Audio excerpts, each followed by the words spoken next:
నమస్తే welcome to Ritham Telugu special story. శతాబ్దాల కలగా మిగిలిపోయిన అయోధ్య రామ మందిర ప్రారంభోత్సవం గత జనవరిలో అట్టహాసంగా జరిగిన సంగతి తెలిసిందే. దీంతో దేశంలో ఇతర ప్రాంతాల్లో కూడా మందిరాలను కూల్చి మసీదులను నిర్మించిన వాటిపై కోర్టులో కేసులు నడుస్తున్నాయి.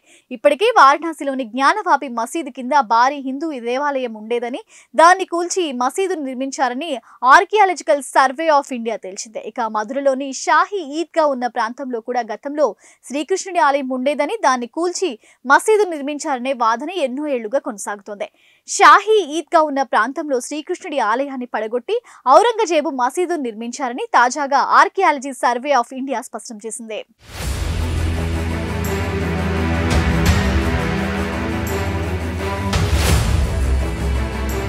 మధురలోని శ్రీకృష్ణ జన్మభూమి కాంప్లెక్స్ లో ఒక ఆలయాన్ని మొఘల్ చక్రవర్తి ఔరంగజేబు ధ్వంసం చేసి దానిపై మసీదు నిర్మించాడని 1920 నాటి బ్రిటిష్ ప్రభుత్వ గెజిట్ రికార్డులు చెప్తున్నాయని ఆగ్రా పురావస్తు శాఖ ఒక ఆర్టీఐ సమాధానంలో వెల్లడించింది.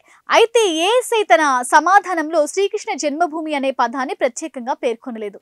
అంతకు ముందున్న కేశవదేవ్ ఆలయాన్ని ఔరంగజేబు కూల్చి మసీదు నిర్మించాడని మాత్రమే ఏఎస్ఐ పత్రాలు పేర్కొన్నాయి.